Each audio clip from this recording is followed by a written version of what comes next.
अस्सलाम वालेकुम। सबसे पहले तो मैं राजा साहब आपको और हम वतन मीडिया ग्रुप को मुबारकबाद पेश करता हूं कि उन्होंने इतना ज़बरदस्त इवेंट आज किया है। ये उसी की कड़ी है जो पहले हाई कमिश्नर बाबर अमीन साहब ने कैनबरा से किया, उसके बाद हमारे मोहम्मद अशरफ साहब जो कौंसलर जनरल हैं उन्होंने सिडनी में इवेंट किया और आज आपने उसकी तीसरी कड़ी मुकम्मल कर दी। इसमें एक बहुत इंपॉर्टेंट बात यह है कि हम इंडिया के ख़िलाफ़ नहीं हैं, हम इंडियंस के ख़िलाफ़ नहीं हैं।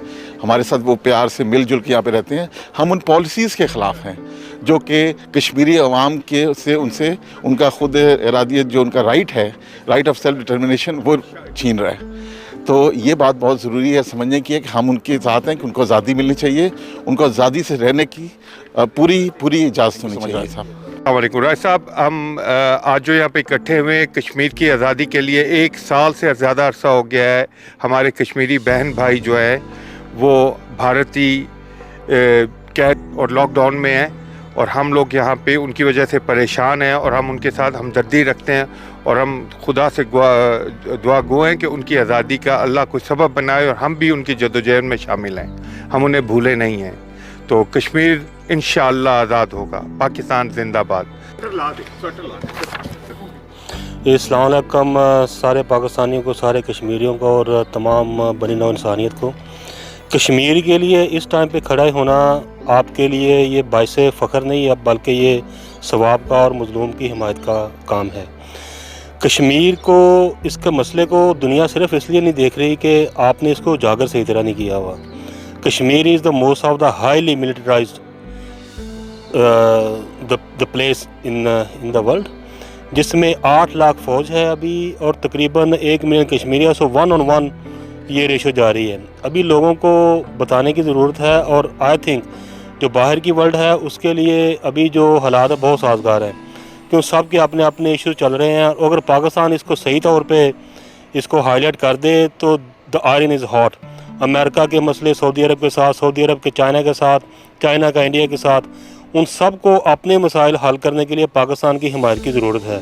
और पाकिस्तान के लिए ये गोल्डन अपॉर्चुनिटी है कि ये कश्मीर के मसले को उजागर करे और इंशाल्लाह this is one of the best time to resolve this issue. और पाकिस्तान के लिए यही है कि Pakistan should take the front step. इसमें दुनिया इंतज़ार में है कि जब आप ख़ुद अपने मसले को हल नहीं करेंगे, उसको लेके नहीं आएंगे, दुनिया कभी आपके साथ नहीं जाती। वो बड़ा खूबसूरत शेर है कि चमक सूरज में क्या बाकी रहेगी अगर बेजार हो अपनी किरण से। तो पाकिस्तान के साथ कश्मीरी हैं, कश्मीर का बच्चा और this is the best time. 1 साल में जो लॉकडाउन हो चुका है, लावा पक चुका है, iron is hot and now this is the time, now और नेवर। और अल्हम्दुलिल्लाह अल्लाह के फजल से कश्मीर ज़रूर आज़ाद होगा और उन लोगों को अपनी जो उनकी मंगे हैं उनके हवाले से और जो पाकिस्तान के अवाम चाहते हैं उनके हिसाब से इंशाल्लाह अल्लाह ताला कश्मीर को सुरखरू करेगा। अस्सलाम वालेकुम वरहमतुल्लाहि वबरकातुहू। अस्सलाम वालेकुम राजा साहब, बहुत बहुत शुक्रिया आपने इनवाइट किया आज अपने प्लेटफॉर्म पे हम पे, और बहुत अच्छा कॉज़ कश्मीर का। मैं सिर्फ ये कहना चाहूँगा वेरी शॉर्टली कि कश्मीर की जद्दोजहद पिछले 70 साल से जो चल रही है वो इस लास्ट 1 साल में दुगनी हो चुकी है और पाकिस्तान गवर्नमेंट कश्मीर के इशू को बैनुल-अक़वामी तौर पे बहुत सही उजागर कर रहा है। हमारी फॉरेन मिनिस्ट्री इसको बहुत सही तरीके से देख रही है और हमारी दुआएं इन सब के साथ हैं, कश्मीरियों के साथ हैं। और हम यहाँ पे जो एफ़र्ट करें, जो ये 2 बोल बोलने के लिए आए हैं, ये भी सवाब-ए-दारिन है कश्मीरियों के लिए। तो मैं लास्ट में ये कहूँगा कश्मीर इंशाल्लाह बनेगा पाकिस्तान जिंदाबाद। कश्मीर जो है ये 1 साल से लॉकडाउन है, कश्मीरियों के ऊपर उन्होंने जुल्म सितम की इंतहा कर दी है और ये इतना जुल्म कर रहे हैं कि इंसान की रूह तक कांप जाती है और उनकी बच्चों को मार रहे हैं, शहीद कर रहे हैं। उनके घर बूढ़े जो हैं वो बेचारों को दुआओं से तरस रहे हैं। वो हॉस्पिटल जो उन्होंने बंद किए हुए हैं और कहीं वो आ नहीं सकते, कहीं जा नहीं सकते। उनकी आवाज़ जो है वो इन्होंने बंद की हुई है। ये जुल्म की इंतहा है। और ये जो UNO के अंदर जनाब ये रेजोल्यूशन जो है वो पड़ी हुई है, उसका कोई दुनिया जो है वो बिल्कुल खामोश तमाशाई बनी हुई है। कोई ह्यूमन राइट्स वाले जो हैं वो इसके ऊपर कुछ चंद तंजीमों के अलावा कोई आवाज़ बुलंद नहीं कर रहा। ये इंसानियत की कहाँ तक तजलील करेंगे, ये इंसानियत को कहाँ तक ये लेके जाना चाहते हैं। यानी ये जुल्म जो है वो कहते हैं कि जब जुल्म की इंतहा हो जाती है फिर वो जुल्म नहीं रहता, वो मिट जाता है।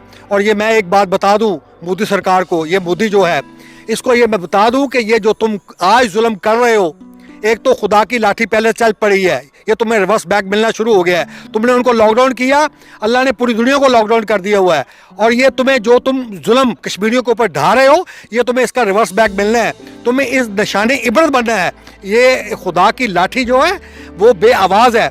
ये जो मजलूम कश्मीरी जो है, जो इतनी अजियत के अंदर रह रहे हैं, उनकी दुआएं, उनकी आहें बेकार नहीं जाएंगी। अल्लाह कहता है मैं इंसान की शारक के ज़्यादा नज़दीक, शारक के करीब हूँ, तो वो उनकी पुकार, उनकी दुआएं वो सुन रहा है।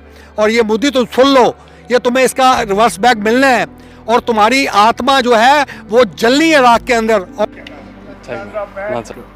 The people should know what's happening in Kashmir.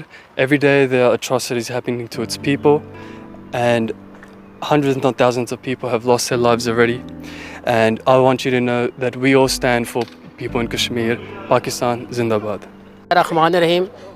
Kashmir की इस आज़ादी के लिए, कश्मीरी लोगों की जद्दोजहद के लिए हम लोग कश्मीरी लोगों के और कश्मीरी बहन भाइयों के साथ हैं और हमेशा साथ रहेंगे। इंशाअल्लाह ताला कश्मीर बनेगा पाकिस्तान, पाकिस्तान जिंदाबाद।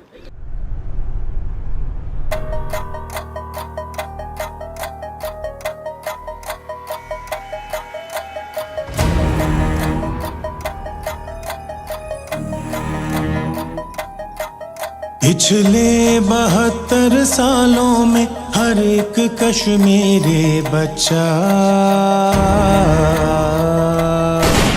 एक जेल में पैदा हुआ, कहता हुआ हक जानवरों की दुनिया में हक इंसानों के भूले।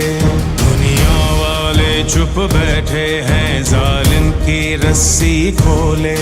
है जुर्म मेरा पैदा होना, तो जुर्म किया है मैंने। क्या जिंदगी मैंने जी होगी, बस जुल्म सहा है मैंने। अपनी ताकत में झूल गया, ये बात तो जालिम